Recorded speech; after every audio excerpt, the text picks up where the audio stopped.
Aí nasceu o Samuel, que é meu primeiro filho, que hoje tem 16 anos. E depois, de 4 anos, nasceu o Natan. Né? E quando antes de eu ter o Natan, Deus falou comigo que eu ia ter um filho chamado Natan. E aí o Carlos, meu marido, ele foi escrever o nome dele, né, o nome do Natan. Aí não sabia como que escrevia e tal, colocou N-A-T-A-N. E Deus falou com ele assim, coloca um H. E aí ele falou assim, mas por que o H? Ele foi olhar, né, porque que significava aquele H em hebraico e era o sopro de Deus. E Deus mandou colocar esse H no Natan, colocamos N-A-T-H-A-N. Mas a gente não tinha nem noção do que o Natan ia passar um dia, né? Que Deus daria realmente um sopro de vida novo nele. Foi no ano de 2012. Natan tinha 5 anos. Ele tinha acabado de fazer 5 anos. Né? A gente já estava vivendo uma situação difícil, porque a gente morava num apartamento pequeno, aí mudamos, compramos um lote, começamos a construir e moramos nesse período de construção na casa da minha mãe. Ela morava sozinha e está morando de favor. Já tinha 4 anos que a gente estava morando lá. O Natan nasceu nesse contexto aí. E aí nós fizemos um empréstimo para poder terminar a casa por dentro e mudar. Então nós terminamos a casa por dentro, mudamos, né? E a casa da minha mãe também fizemos uma pequena reforma, porque nós moramos lá, né? Não podia deixar do jeito que está. Fizemos essa reforma e ainda investimos um dinheiro no consultório, porque o consultório precisava de uma reforma também, de informatizar as coisas, né? Era muito papel e tudo. Informatizamos tudo e tal com esse investimento. E aí nós falamos assim, agora, meu marido mesmo falou, agora a partir de segunda-feira nós vamos trabalhar firme para poder pagar essas dívidas. E foi justamente nesse dia aí que ele falou, né, e que tudo aconteceu.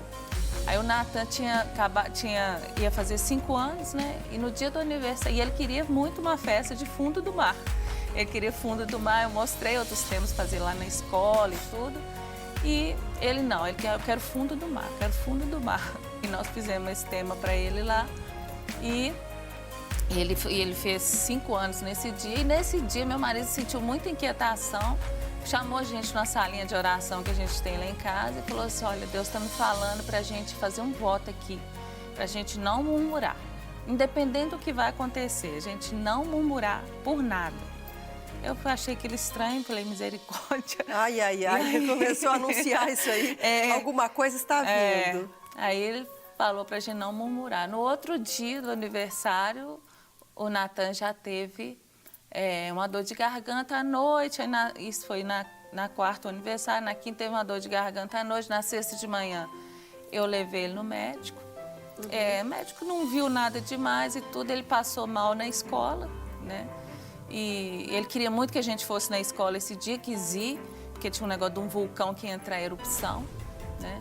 E era uma experiência, ele estava muito empolgado, mas eu cheguei lá e tinha vomitado, ele estava muito, assim, cabisbaixo, né? Que não era dele. Isso foi na sexta-feira. Aí deu um remédio para enjoo e tal. No sábado ele ficou muito bem e no domingo ele passou mal, né? No domingo eu fui dar aula na igreja, né, na escola dominical e tal, e ele passou mal. E aí, no domingo à noite, o Carlos ficou com ele um pouquinho, ele estava vomitando, sentindo dor assim, de lado, né, só isso.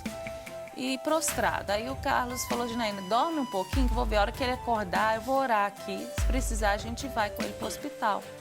E aí, era meia-noite, o Carlos acho que cochilou do lado dele assim, eu fui para outro quarto. E o Natan acordou gritando de dor, né? Deu aquele grito, subiu na cama desesperado. E o Carlos, que já vinha numa situação de estresse, de pressão também, assustou tanto com aquele grito dele, aquele desespero, que ele caiu, né? Ele caiu lá e desmaiou e depois perdeu, assim, não tinha pulso nem nada, ele teve um mal súbito, né? Com o susto do Natan. Você estava no outro quarto? De repente você escuta o grito do filho. Isso. E o marido caído no chão. Eu vim correndo. Meu Deus, o Carlos tinha pegado ele e desmaiou. Aí o Natan saiu correndo pra lá de susto, né? Ele assustou muito, coitado. E o Carlos, eu tive que fazer massagem cardíaca nele pra ele poder voltar. Que gritando, isso, desesperada. Minha mãe orando. Esses momentos que passam na sua cabeça? Aí eu nem sei, desespero, pânico, medo. Tudo, né? Parecia que ele ia morrer, o Natan doente. E ele não voltava, eu fazendo massagem, até que ele voltou. Mas voltou bem ruim, né? Falando que o coração dele estava, tipo, solto, fibrilando, né? Não era uma situação boa. Aí eu peguei, coloquei o Natan e o Carlos no carro, nem esperei, chamei ninguém, porque tinha que ser rápido, né? Coloquei os dois no carro, peguei o carro e eu estava ali no Barreiro, então eu fui para o Biocor, né? Eu pensei de coração e tal, Biocor, e subi ali a BR e fui. Mas na hora que eu estava subindo a rampa ali para pegar assim, a estrada para Nova Lima, eu vi que o carro não estava acendendo farol. Eu não enxerguei mais nada, porque na rampa não era iluminado. E aí eu parei no meio da rampa, morrendo de medo de um carro bater, e sempre falando, Carlos, você está acordado, você está passando mal. E aí o Carlos, eu não tinha farol, o farol não estava funcionando, cheguei até ali sem farol. Que isso? Aí eu peguei, o Carlos falou assim, acende o farol alto, quem sabe? E aí eu acendi o farol alto, né? E ele pegou e eu consegui chegar lá. Mas ali eu já sabia que para aquele tipo de situação que eu estava vivendo, precisava de muita luz, precisava de algo, né, uma interferência mesmo, que era uma guerra, era o dia mau, é o dia que parecia que todos os canhões do inferno estavam voltados para nós. Que ali era só o começo de uma grande luta mesmo, né? Aí eu deixei o Carlos no Biocor, porque na hora eu nem lembrei que o Vila da Serra atenderia adulto também, porque associei com o coração, deixei lá e falei, Carlos, vou ter que ir, sair carregando de madrugada o Natan, que nem estava conseguindo andar mais, para o Vila da Serra. E aí o Carlos ficou lá, o eletro deu alterado, eles internaram ele e foram fazer exames, pesquisar, né, o que ele tinha de fato e tal. E ficou internado. E ele foi evoluindo, porque ele puseram um acesso nele para fazer alguns exames, tomar contraste e tal, e através daquele acesso ali, ele pegou uma bactéria também hospitalar e teve infecção hospitalar grave. Meu pai do céu!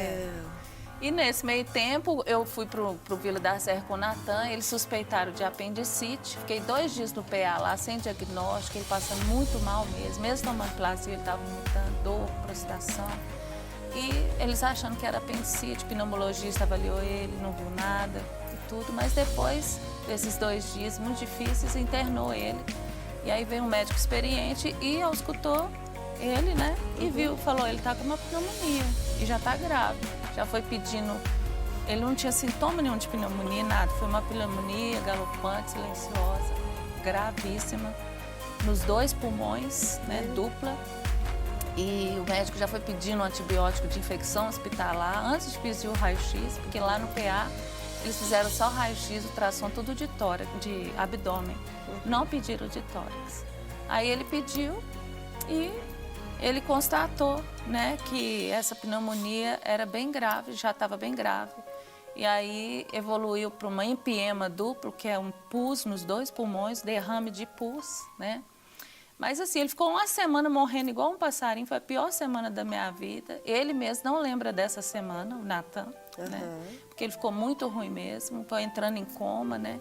E eu no quarto, o médico não levava ele para o CTI e não fazia nada. Então assim, a gente, diante de uma impotência muito grande mesmo. Assim, foi uma seta tão disparada contra a nossa família que nós separamos, né?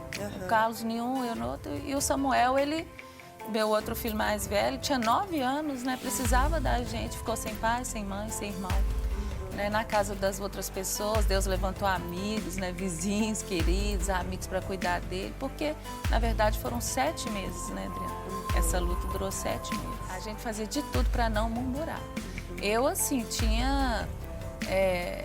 às vezes queria falar que eu não estava aguentando mais, mas tinha aquele medo, né, de aceitar, de ser murmuração.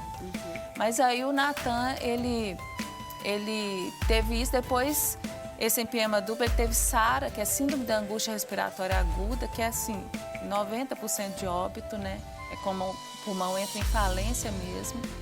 E aí eles levaram para o CTI. Né? Deus falou comigo uma palavra assim, derrame pleural, chamei o médico e falei assim, olha isso aqui, aí que eles descobriram o empiema. E Deus foi falando, foi me direcionando.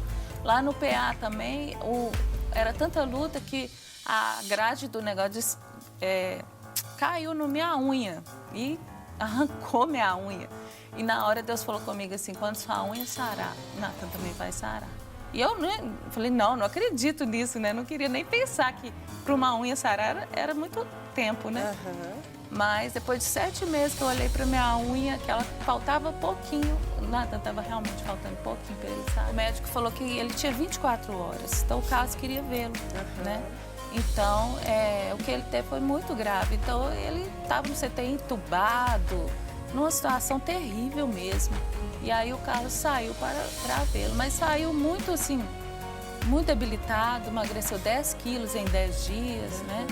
E muito debilitado mesmo com aquela infecção hospitalar. E o Natan, ele foi ficando lá no CTI e tal, puseram um dreno, fez cirurgia, né? Aí, na verdade, ele fez 3 cirurgias, porque depois desse processo, o pulmão dele necrosou, né? Ele entrou em necrose mesmo, e aí não tinha mais como fazer muita coisa, né? Ele tinha que ser operado mesmo para remover a necrose, e ele não tinha condição nenhuma física de ser operado. Mas aí Deus entrou com um médico lá corajoso, né? Ele fez a cirurgia do Natan, pediu essa intervenção e o Natan foi melhorando. Depois ele teve várias sequelas pneumotóricas, várias coisas que foi demorando, né? Ele sarar. Mas no final desses 7 meses, ele já tinha feito mais uma cirurgia, a terceira, né? Todas bem graves, quase morreu, né? Nessas cirurgias. Nós o entregamos para o Senhor, né? Falamos que ele era do Senhor, se aquilo ali, se a minha vontade dele ser curado era mais egoísmo meu de ter ele comigo, né? Que o Senhor dissesse não para o meu pedido, né? Que se ele fosse uma pessoa para viver aqui na terra e que envergonhasse o nome do Senhor mesmo, que ele trouxesse algo ruim, né? E ele estivesse vivo só para me satisfazer, que o Senhor o levasse, porque o Senhor era soberano. Mas né? Deus havia mandado colocar o H no nome porque era um sopro de vida. Né? E Deus tinha um propósito na vida dele, né? Sobre